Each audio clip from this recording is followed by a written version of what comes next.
రాష్ట్రంలో లేము కాబట్టి మనం చేయగలిగింది ఏమీ లేదు అన్న మాట మనం ఒప్పుకున్నా ఒప్పుకోకపోయినా ఇది నగ్న సత్యం. ఇదే విషయంగానే అధ్యక్ష మన కళ్ళ ఎదుటనే ఆల్మట్టి ఎత్తు 519 మీటర్ల నుంచి 524 మీటర్లకు ఎత్తు పెరుగుతూ ఉంటే ఇక నీళ్లు కిందికి ఏమొస్తాయి అన్నది మనమంతా కూడా ప్రశ్నార్థకం, మనమంతా కూడా ఆలోచన చేసుకోవాలి. ఇంకా నీళ్లు ఏ స్థాయిలోకి పడిపోతాయని చెప్పి. ఎందుకనంటే 519 నుంచి 524 మీటర్లు ఎత్తు పెంచితే అపారెంట్లీ దాని స్టోరేజ్ కెపాసిటీ ఇంకొక 110 టీఎంసీల స్టోరేజ్ కెపాసిటీ పెరుగుతుంది. That is the reality. ఈరోజు ఇటువంటి పరిస్థితుల్లో పాపం కేసీఆర్ గారికి మనకు ఉన్న సత్సంబంధాల దృష్ట్యా కేసీఆర్ గారు నిజంగా ఆయన ఇంకా మెగ్నానిమిటీ చూపిస్తున్నాడని చెప్పి హర్షించాల్సిన పరిస్థితుల్లో వాస్తవం అధ్యక్ష ఇది మనకు గోదావరి నీళ్లను మనం గోదావరి నీళ్లను శ్రీశైలంకు తీసుకొని పోయే కార్యక్రమం జరుగుతూ ఉంది అని అంటే, గోదావరి నీళ్లను మనం నాగార్జున సాగర్కు తీసుకొని పోయే పరిస్థితి జరుగుతూ ఉంది అని అంటే, గోదావరి నీళ్లతో మనం కృష్ణా ఆయకట్ మనం స్థిరీకరించే పరిస్థితి జరుగుతూ ఉంది అని అంటే, నిజంగా అదే గోదావరి నీళ్లు మన రాష్ట్రంలో నుంచి మన పోలవరం దిగువ నుంచి మనం తీసుకోవడం లేదు. He was magnanimous. తన రాష్ట్రం నుంచి గోదావరి నీళ్లను we are taking it to Srisailam, we are taking it to Nagarjuna Sagar. ఆయన రాష్ట్రం నుంచి ఇది నిజంగా ఆయన మెగ్నానిమిటీకి మనం సంతోషపడాల్సింది పోయి రెండు రాష్ట్రాల మధ్య సఖ్యత ఉంది అని చెప్పి సంతోషించాల్సింది పోయి మనం చేస్తా ఉన్నది ఏమిటి అధ్యక్ష? అసలు గోదావరి గురించి అసలు ఫస్ట్ మీ క్లాస్ బీక్తా ఫస్ట్ మీరు వినండి. గోదావరి గురించి, గోదావరి అన్నది 4 పాయలు ఉంటాయి. ఒకటి నాసిక్ నుంచి వచ్చే ఒక పాయ, ఆ నాసిక్ నుంచి వచ్చే పాయ ఇప్పటికే ఎండిపోయిన పరిస్థితి, వాళ్ళకే తెలంగాణకు వచ్చే పరిస్థితే నీళ్లు రాని పరిస్థితి. రెండో పాయ ప్రాణహిత పాయ, that is approximately 36% of Godavari waters. 36% Godavari waters approximately Pranahita పాయ. మూడో పాయ ఇంద్రావతి పాయ. ఇంద్రావతి పాయ అప్రాక్సిమేట్లీ 26% ఆఫ్ గోదావరి వాటర్స్. రెండు Pranahita and Indravati alone constitute approximately 65% of Godavari waters. ఈ రెండు పాయలు ఎక్కడున్నాయి అధ్యక్ష? ఈ రెండు పాయలు తెలంగాణ రాష్ట్రంలో ఉన్నాయి. మనకున్నది ఏంటి అధ్యక్ష? గోదావరిలో కేవలం శబరి అని ఒకే ఒక పాయ, శబరి పాయ ఒకటే మనకుంది. You know how much Sabari constitutes? Sabari constitutes only 11% of Godavari. అంటే కేవలం మనకుండే పాయ ఏదైతే, మనకు వస్తా ఉన్న పాయ ఏదైతే ఉందో, మన రాష్ట్రంలోకి ప్రవహించే పాయ ఏదైతే ఉందో Sabari, that is only 11% of Godavari. చూస్తే దాంట్లో గోదావరి నుంచి కేవలం 500 టీఎంసీలు మాత్రమే శబరి పాయ నుంచి మనకు కిందికి వచ్చే, గోదావరికి మనకు నీళ్ళు వచ్చే పరిస్థితి. మిగిలినదంతా కూడా చూస్తే ప్రాణహిత 36%, ఇంద్రావతి 26%, రెండు కలిపితే దాదాపుగా 65% పాయలు తెలంగాణ నుంచి కిందికి వాళ్ళు నీళ్లు వదిలితే తప్ప నుంచి మనకు రాని పరిస్థితి అధ్యక్ష. ఇవాళ మన కళ్ళ ఎదుటనే చంద్రబాబు నాయుడు గారు ముఖ్యమంత్రిగా ఉండగానే, ఈయన ఇక్కడ ముఖ్యమంత్రి ఉండగానే 3 టీఎంసీల నీళ్లు లిఫ్ట్ చేసుకొని అటు నుంచి అంటే వాళ్ళు తరలించుకొని తీసుకొని పోతా ఉంటే, మన రాష్ట్రంగా మనం ఏం చేయగలిగాము అని చెప్పి నేను అడుగుతా ఉన్నాను. ఇదే చట్టసభలో ఇదే గత ముఖ్యమంత్రిని అడుగుతా ఉన్నాను. ఎవ్వడం ఏమి చేయలేని పరిస్థితి అధ్యక్ష. ఆ రాష్ట్రంలో వాళ్ళు చేసేది, ఆ రాష్ట్రంలో వాళ్ళకు వచ్చే నదులను వాస్తవ పరిస్థితి ఏమిటి అని అంటే, మనం గొడవ చేయగలుగుతాం, మనం కోర్టులకు పోతాం, కోర్టులో కేసులు వేస్తాం, కానీ అవేవి కూడా తెగవు అధ్యక్ష. అవన్నీ ఏమీ తెగవు. అటు పై రాష్ట్రాలు కట్టుకునేటివన్నీ కూడా వాళ్ళు కట్టుకుంటూనే పోతా ఉన్నారు, మనమంతా చూస్తూ ఉన్నాం.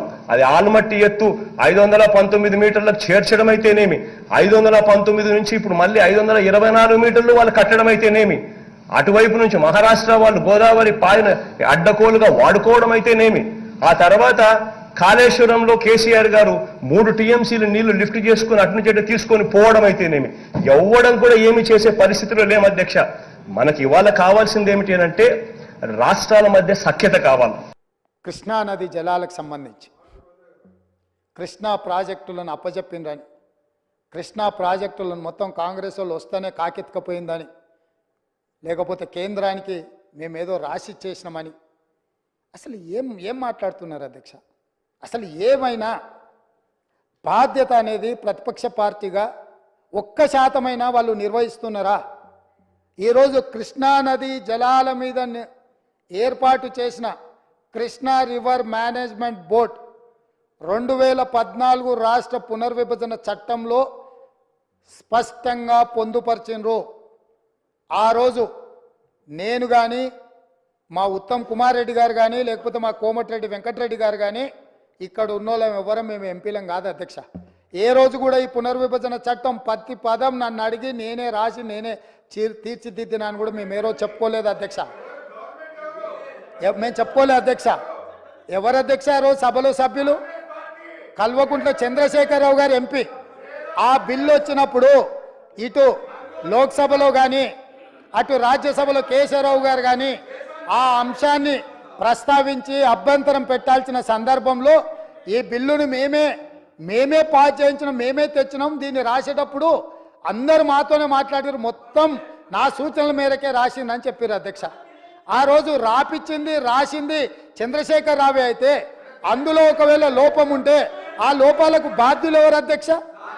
ఈనాడు ప్రతిపక్ష నాయకుడు ఆ లోపాలకు బాధ్యుడు కాదా అని నేను మీ ద్వారా అడగదలుచుకున్న అధ్యక్ష వాళ్ళను. ఈరోజు మీరు 2014 నుంచి 2023 వరకు కృష్ణా రివర్ మేనేజ్మెంట్ బోర్డు సమావేశాలు ఏర్పాటు చేసినప్పుడల్లా ఉమాభారతి గారు మంత్రిగా ఉన్నప్పుడు వారు వెళ్ళిండ్రు, చంద్రశేఖరరావు గారు వెళ్ళిండ్రు, వివిధ సందర్భాలలో వీళ్ళే అధికారికంగా వెళ్ళిండ్రు. ఇంతవరకు నేను మా ఉత్తమ్ కుమార్ రెడ్డి గారు ఏ సమావేశాలకు పిలవలేదు, మేము వెళ్ళలేదు అధ్యక్ష. మేము స్పష్టంగా తెలంగాణ హక్కులను కాపాడడానికి మేము కొట్లాడుతుంటే మా కాళ్ళకు తాళ్ళు పెట్టి కాళ్ళలో కట్టెపెట్టి మమ్మల్ని బోర్ల పడేయాలని వీళ్ళ తాపత్రయం ఏంది అధ్యక్ష? గుంజుకుంటా అన్నది ఎవరు అధ్యక్ష? నరేంద్ర మోడీ గుంజుకుంటా అన్నాడు. మరి వీళ్ళు ధర్నాలు చేయాలంటే ఏడు చేయాలి అధ్యక్ష? నల్గొండలు ఉంటాడా నరేంద్ర మోడీ? ఏడుంటాడు అధ్యక్ష? ఢిల్లీలో ఉంటాడు. శాతనైతే కల్వకుంట్ల చంద్రశేఖరరావు గారు, తన్నీరు హరీష్ రావు గారు, కల్వకుంట్ల తారక రామారావు గారు ముగ్గురు పోయి జంతర్ మంతర్లో ఆమరణ నిరాదీక్ష చేయమను.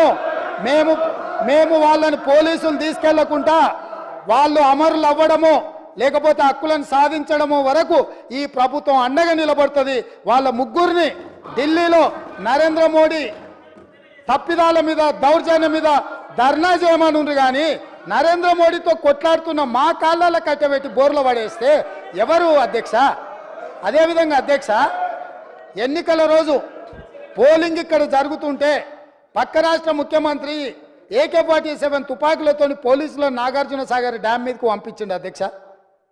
ఇవాళ నేను అడగదలుచుకున్న వాళ్ళను, నాగార్జున సాగర్ 100% మన భూభాగంలో ఉంది, మన ప్రాంతానికి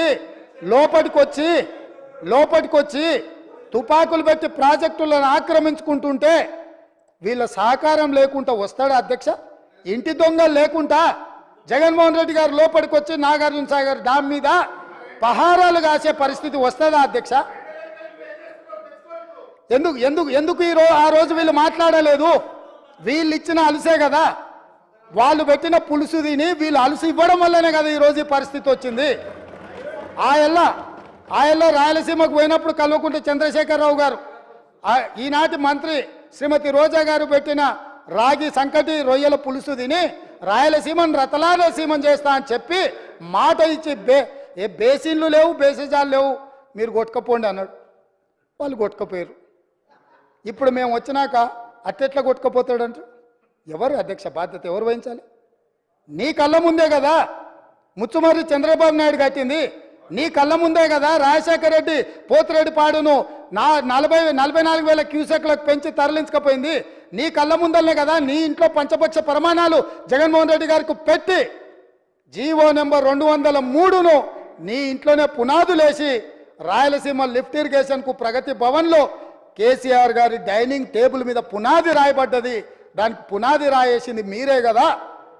8 TMCలు పర్ డే తరలించకపోవడానికి అనుమతి ఇచ్చింది, టెండర్లు పిలిచింది, కాంట్రాక్టులు అప్పచెప్పింది, పనులు పూర్తి చేసింది మీరు అధికారంలో ఉన్నప్పుడే కదా అధ్యక్ష.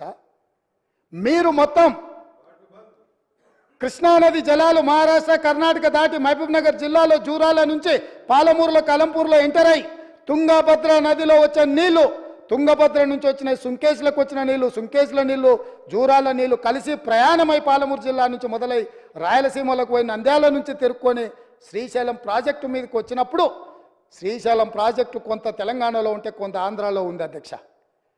అంతకుముందు ప్రాజెక్టు లేవు. అంతకుముందు పోతిరెడ్డిపాడు 11,000 క్యూసెక్స్ ఉండే, అది 44,000 క్యూసెక్స్కి పెరిగింది.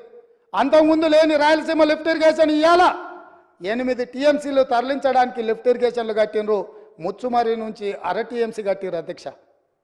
మొత్తం 12.5-13 టీఎంసీలు పర్ డే. ఒక్క నెల రోజులు మనం కళ్ళు మూసుకుంటే శ్రీశైలంలో బురద కూడా ఉండదు అధ్యక్ష. రాయలసీమ లిఫ్టు 797 ఎఫ్ఆర్ఎల్ దగ్గర కట్టిరు అధ్యక్ష. కుండ ఇట్లుంటే కుండకు సైడ్కు పొక్క పెట్టలే అధ్యక్ష, కింద పెట్టిండు.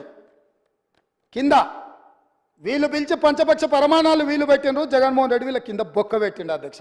బొక్క పెట్టి మొత్తం తరలించకపోతుంటే మిన్నకుండా ఉన్న మీళ్ళు ఇవాళ నేను సూటిగా అడుగుతున్న హరీష్ రావుని మిత్రుణ్ణి, రాజకీయాలు పక్కన పెట్టండి, మీరు రాజకీయాలు పక్కన పెట్టండి, మీరు బాధ్యత కలిగిన మంత్రిగా చెప్పు.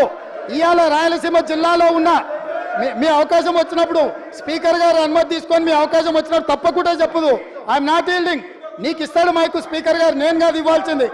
స్పీకర్ సార్, ఇవాళ మన భూభాగంలో ఉన్న నాగార్జున సాగర్